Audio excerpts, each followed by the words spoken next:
falar um pouquinho do módulo 3. É um módulo bem legal e vai ser um módulo também que a gente vai conseguir ver um pouquinho mais na prática e também entender um pouquinho melhor sobre a compostagem caseira, né? Vou primeiro começar falando da vermicompostagem. Como a Gisele já falou um pouquinho, a vermicompostagem, você utiliza minhocas, né? E esse processo é muito, muito bom, por quê? Porque você consegue acelerar, então a degradação da matéria vai ser mais rápida, né? Porque as minhocas comem, se alimentam de matéria orgânica. E uma coisa muito boa também é que essas minhocas, elas liberam matéria orgânica também em forma de fezes, né? Então, elas deixam o composto mais rico em matéria orgânica e nutrientes, que vai ajudar aí, caso você utilize, né, que é o ideal, para adubo, mais na frente. Então, esse humus da minhoca é muito, muito útil. E ele também, uma curiosidade também importante, interessante da vermicompostagem, é que ela consegue devolver mais nitrogênio para o solo. Tem alguns autores aí que falam que ela consegue devolver até 5 vezes mais nutriente em relação ao nitrogênio, em relação à compostagem normal. E isso auxilia bastante no desenvolvimento, no crescimento aí das suas plantas, né? Porque o nitrogênio é um nutriente, assim, essencial para o crescimento da vegetação. E como é que você faz? Como é que você constrói uma composteira, né? E como é que você vai utilizar ela na vermicompostagem? Primeiro, você precisa de 3 caixas, né? 3 caixas. Pode ser aquelas caixas que você não utiliza, ou algum balde assim que você não utiliza também. Depois a gente vai ver no vídeo melhor. Uma tampa, para tampar, né? Com você. Uma torneira. Minhocas. Você também vai precisar de matéria seca e matéria orgânica. Esse garfinho, ele chama ancinho, mas é tipo aqueles garfinhos de jardinagem, sabe? Ele vai ser muito, muito útil para você mexer e aerar seu composto. E também você vai precisar de um borrifador, né? Depois a gente vai ver para que serve. Mas ele vai ser útil também para não deixar vir muitos mosquitos, essas coisas assim na sua composteira, sabe?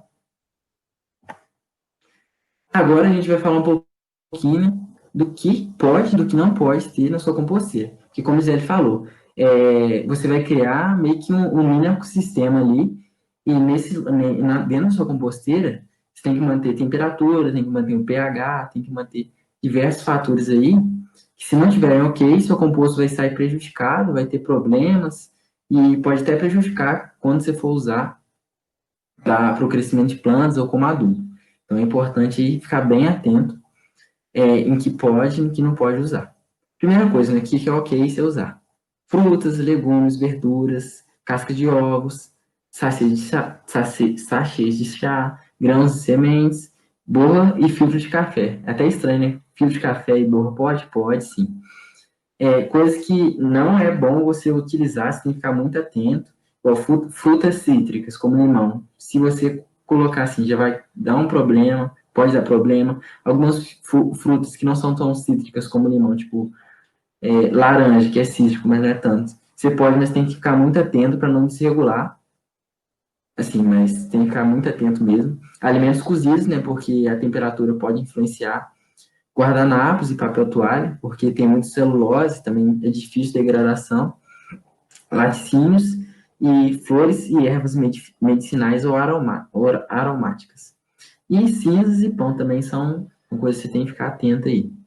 E coisas que você não deve colocar de forma alguma, porque vai prejudicar, vai estragar o seu composto, vai fazer seu trabalho assim de ter a composteira, de cuidar da vermicompostagem ir por água abaixo, porque também pode matar as minhocas, pode prejudicar aqueles fatores, entre outros. Então, carnes, jamais pôr, limão, óleos e gorduras, papéis higiênicos, jornais, papelões, líquidos, né? Assim, iogurtes, leite, caldo de feijão e sopa, temperos muito fortes, fezes de animais domésticos e outras coisas, como plantas doentes ou com produtos químicos e qualquer matéria inorgânica.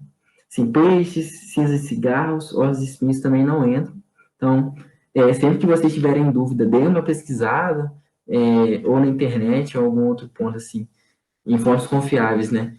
Para você saber o que você pode e o que você não pode colocar, porque aí você vai conseguir cuidar direitinho da sua composteira e utilizar o produto final, né, que vai ser o adubo, da melhor forma possível. E na vermicompostagem é muito importante também você saber onde que você vai colocar sua composteira. Você não pode deixar ela em local, assim, exposto ao sol, à chuva, ao muito vento. Por quê? Porque, de novo, vai modificar a umidade, vai modificar o pH, vai modificar a temperatura, aqueles outros fatores que é tão difícil a gente controlar. Então, se a gente deixar em tempo aberto, tem esse problema.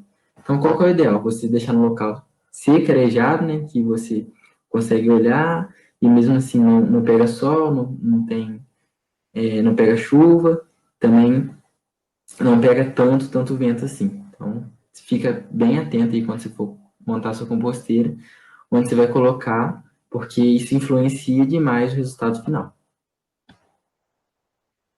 E agora, na composteira também você tem um sistema, né, de troca e posição das caixas. Por quê? Porque você vai colocando o material ali, ele vai se decompondo, né? Só que uma hora a caixa enche, e o que você faz, né? Você troca ela de lugar, só isso, é bem simples mesmo. De 30 a 60 dias você inverte, e aí vocês vão perceber que no fundinho da primeira caixa, como já vai ter passado mais tempo, já vai ter mais matéria orgânica degradada. Aí, quando você trocar, ela já vai ficar na parte que já vai para a torneira, né? E a de cima você vai enchendo também, vai seguindo esse ciclo. Então, é bem simples de cuidar mesmo. São, assim, praticamente 2 ciclos de 30, 60 dias. É só ficar atento mesmo em relação a isso. Mas é algo bem tranquilo. Você não precisa estar olhando todo dia, mas tem que, de novo, ficar atento ao que você vai colocar. E essa troca das caixas também, que é muito importante para manter o ciclo aí. E as minhocas também vivas, né? Para elas não ficarem sem alimento. Você vai tirar, como é que você vai tirar esse seu composto da composteira, né? Sem prejudicar as minhocas dentro da compostagem. Porque, querendo ou não, às vezes a gente fica preocupado, né? Como é que eu vou tirar sendo que tem minhoca? A gente não sabe onde que a minhoca tá. Então a gente vai te dar uma dica, assim, muito boa. E antes eu vou falar só mais uma curiosidade também que eu lembrei agora em relação à vermicompostagem, que é da importância das minhocas, né? E do quão legal elas são para vermicompostagem. Por quê? Elas podem consumir o peso delas em matéria orgânica num dia, então, assim, é bastante coisa. Elas duplicam a população a cada dois meses. E outro ponto muito importante também, muito legal, é que elas duplicam, mas elas conseguem se autocontrolar, ou seja, quando o espaço fica pequeno para elas, elas diminuem a reprodução.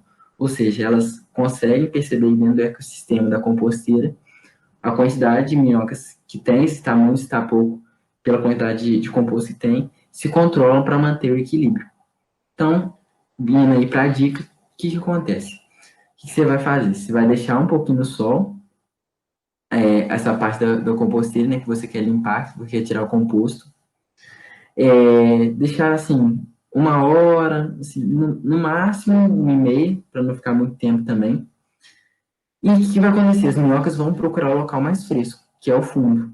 Então, só você deixar de 5 a 7 centímetros assim, de espessura e raspando em cima, porque elas não vão estar lá. Elas vão estar no fundo, que vai estar mais fresquinho. E aí você consegue tirar seu composto de forma simples, de forma tranquila e eficaz, sem prejudicar aí sua composteira. E a compostagem aeróbia, né? É a compostagem que é diferente da vermicompostagem porque ela não vai utilizar minhocas, ela vai utilizar só os micro-organismos e oxigênio.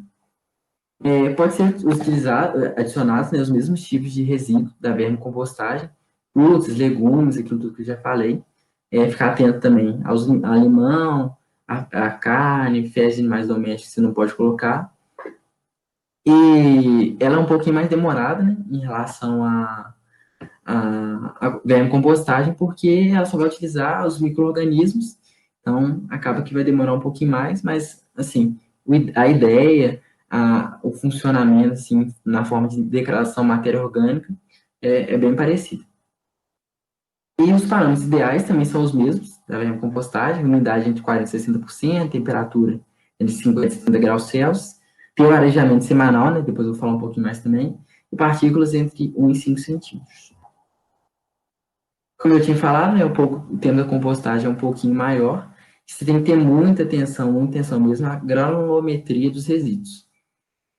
Como o Gisele já falou, né? Por quê? Porque nessa compostagem aeróbica, você não tem as minhocas para ajudar, né? Ou seja, então vai ser dependente só do oxigênio e dos micro-organismos. Então, se você não tiver cuidado com a granulometria, nem com a aeração, seu composto não vai degradar ou vai ter algum problema, porque você não vai ter as condições ideais para que isso aconteça. A função do oxigênio é extremamente importante, porque, não sei se vocês sabem, mas o oxigênio é um ótimo oxidante, então ele é um oxidante que ajuda a degradar a matéria orgânica, junto com os micro-organismos. Ele faz isso assim, com extrema excelência, é um dos melhores aí que a gente tem. E com isso, você tem que sempre tomar cuidado com a granulometria, assim, entre 1 e 5 centímetros, para poder entrar o ar, né? E também conseguir manter a qualidade do seu composto. Agora, falando um pouquinho de compostagem de vegetais, ela existe, não sei se você já ouviu falar só de vegetais. A Embrapa tem um vídeo muito legal no YouTube falando disso. E também alguns locais do país onde tem algum tipo de criação, se não me engano, de gado, fazem essa compostagem. É estranho, né? Parece que você pensa, você vai compostar só vegetal? Sim, existe. E aí você não precisa se preocupar tanto com micro-organismos, não precisa de revolvimentos, porque é um processo que vai acontecer assim, entre aspas, de forma mais natural. Você só tem que tomar cuidado em relação ao controle mesmo de local, assim, disposição, como é que você vai fazer direitinho, para não perder e não deixar de, por exemplo, na chuva, no sol, para não sair, não ser carreado pela chuva. Então, a compostagem vegetal aí também é uma possibilidade bem legal. E agora eu vou colocar um videozinho aqui mostrando um pouquinho da compostagem. Como é que funciona a montagem da composteira. Para dar início à montagem da composteira, nós precisaremos de 3 baldes desses de margarina, que são facilmente encontrados em padarias. É importante que todos eles contenham a tampa e estejam bem limpos. Reservaremos um balde desses para que não tenha furos. Será nele que o chorume ficará armazenado. Nos outros 2 baldes, nós faremos furos no fundo.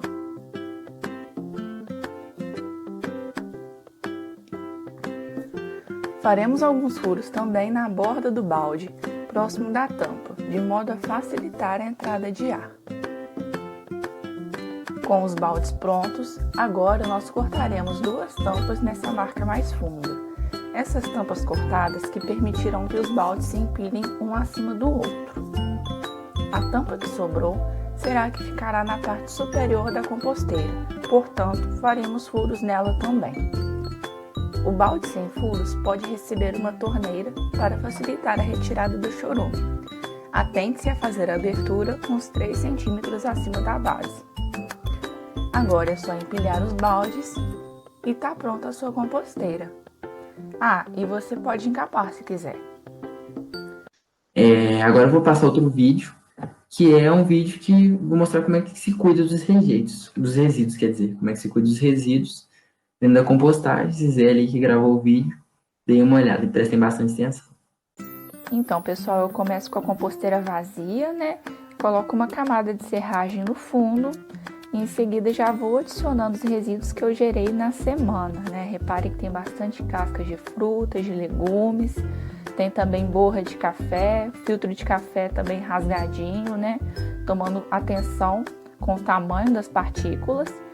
Em seguida eu coloco mais ou menos a mesma proporção de serragem e misturo bem para que o sistema, né, seja aerado, que haja bastante entrada de ar nesse sistema.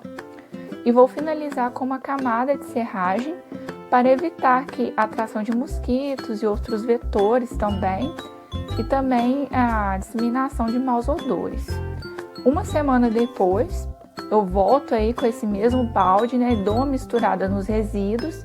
Reparem lá que está bastante úmido, né? Tanto é que o resíduo está grudando ali nas beiradas do balde. Então eu vou caprichar na serragem aí nessa semana para regular essa umidade do meu composto, né? E vou adicionar os resíduos gerados nessa semana também. Essa foi uma semana que gerou bastante resíduo na minha casa, né? Então, fui colocando bastante aí na composteira, intercalando com bastante serragem também e misturando para que ficasse tudo certo.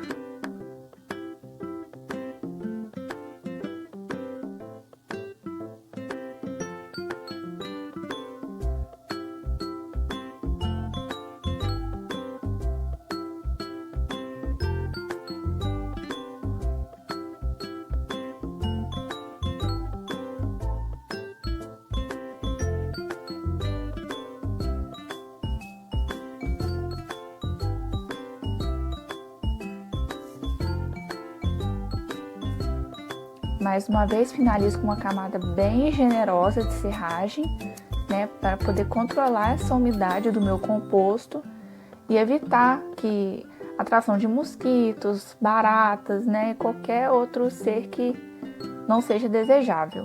E tampa a composteira. E agora, como é que você utiliza o seu composto, né? Você está lá com a sua composteira funcionando, todo vapor, quando que você pode utilizar e por que você pode utilizar em cada fase, né? Então, ó, você pode utilizar ele em diversas fases. A partir de 30 dias, ele vai estar pouco estabilizado. Mas você pode utilizar ele para adubação de cobertura. Ele vai estar ainda rico em nutrientes. Isso é um ponto bem legal, porque você não precisa esperar, assim, todo o processo de compostagem para utilizar seu resíduo. Tipo, os 90 a 120 dias, né, o ciclo. Você pode utilizar antes, mas, assim, tem locais e horas ideais para você utilizar, né? Por exemplo, de 30 dias aí, adubação de cobertura é uma boa. Outro também que é uma boa é utilizar com esse mulch em inglês é adubo. Então, é como se fosse um adubo, assim, um pouco pior, entre aspas, né? Porque ele está pouco estabilizado. E quando ele está estabilizado, umidificado, ele tem um ótimo equilíbrio térmico e boa infiltração, né? Então, isso daí ajuda demais.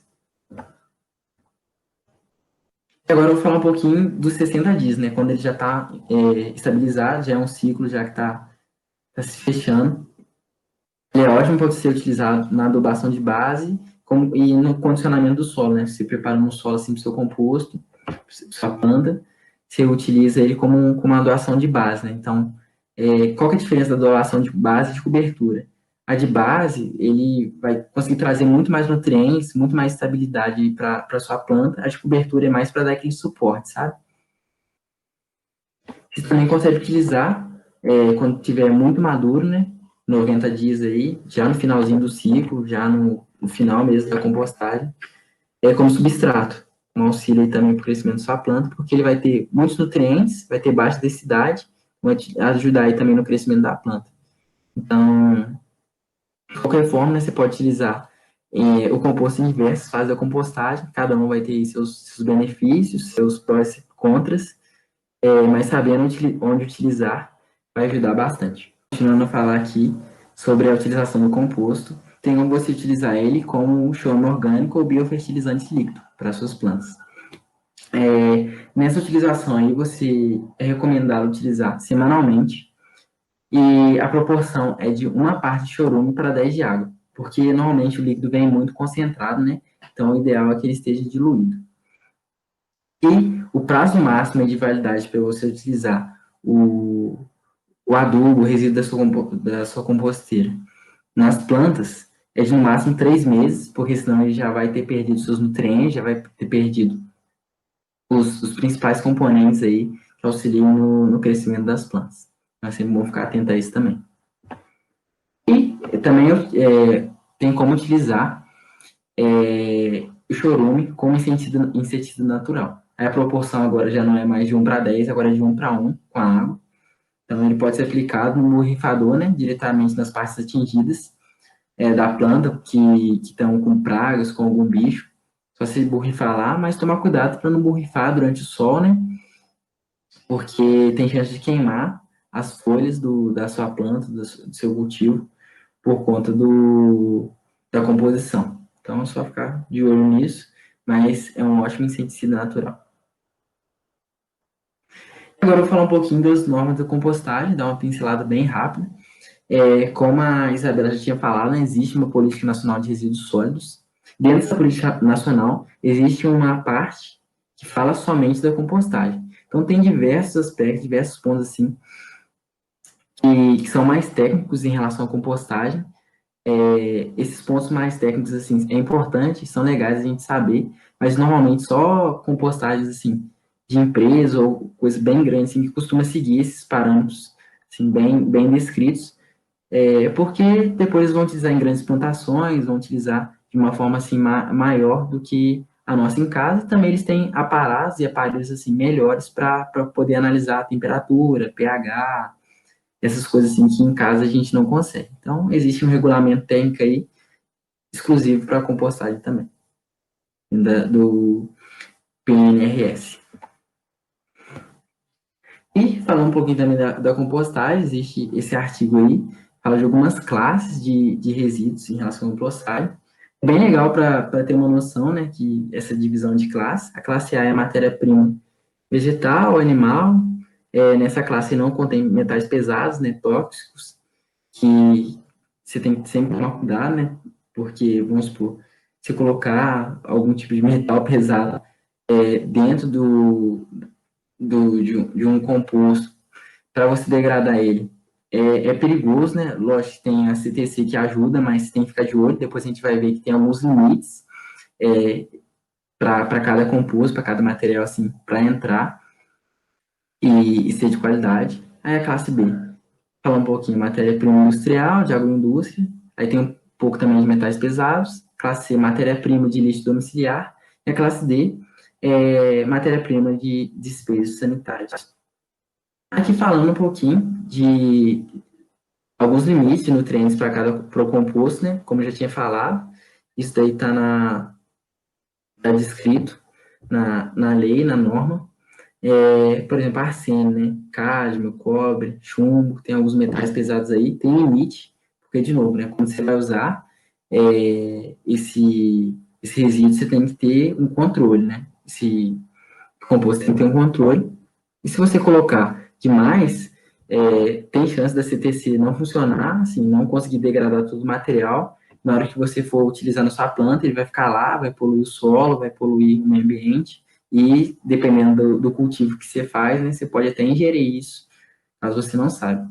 Mas, assim, esses metais pesados, normalmente, em casa, muito difícil a gente ter, só se fossem em pilhas, essas coisas assim, mas, como já falou, são coisas que a gente não coloca assim diretamente na composteira.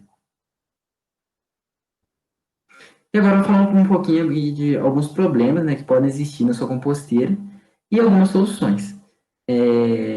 Por exemplo, o primeiro problema aí, minhocas na superfície, né? Isso daí é um problema que pode acontecer e qual que é a causa? Pode ter muita água, né? A umidade pode estar desregulada. E como é que você soluciona? Você pode colocar mais matéria seca, como a Gisele fez no vídeo. Chorume com cheiro ruim. O que isso pode ser e como é que a gente vai resolver? Pode ser uma minhoca morta ou afogada no chorume, né? Isso daí pode acontecer. Por isso que é importante a gente ver aí a umidade também, os fatores para as minhocas não morrerem, a gente conseguir controlar aí. E as soluções? Esvaziar e lavar a última caixa, né? E para não ocorrer novamente, colocar às vezes um tijolo nas bordinhas para as minhocas não caírem no chorume. Alguma coisa tipo uma grade para as minhocas não caírem dentro dos buraquinhos, sabe? A decomposição está muito lenta. O que será que pode estar acontecendo? Às vezes seu composto está lá, mas ele não está gerando chorume, não está gerando nada, tem o tempo. O que pode ser?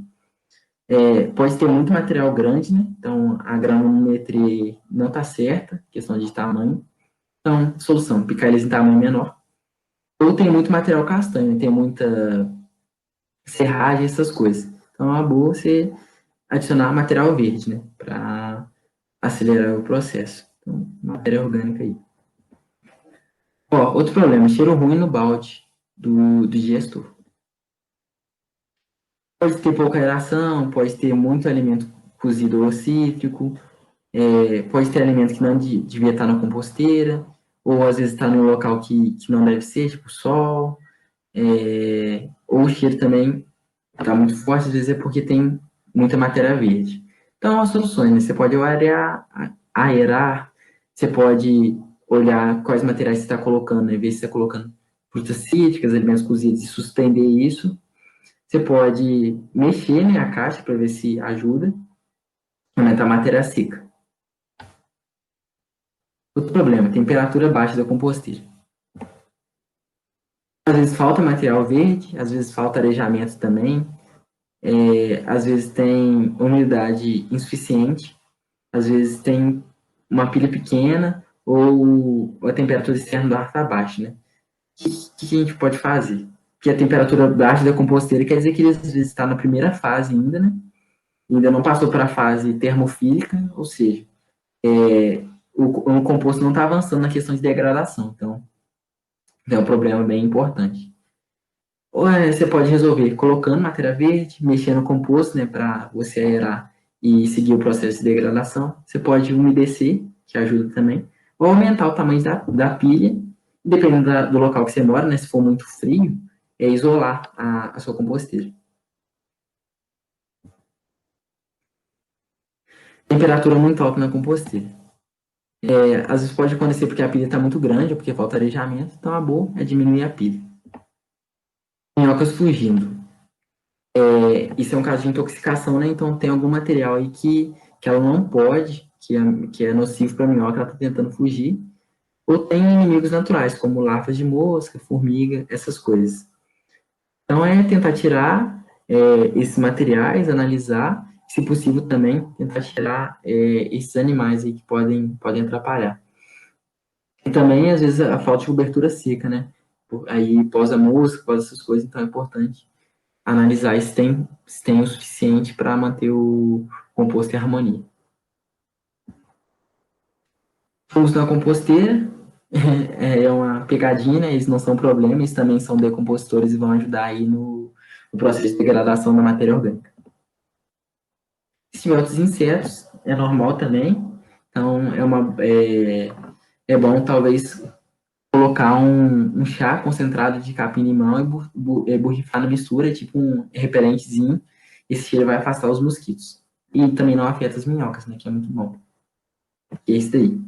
Então, só misturar capim-limão com um pouquinho de água, né? Fazer um chá disso. E borrifar. Tem também essa mistura de vinagre e detergente. E é o resumo aqui desses problemas, né? Depois a gente pode disponibilizar esses slides para vocês, qualquer coisa, precisar darem uma olhada melhor.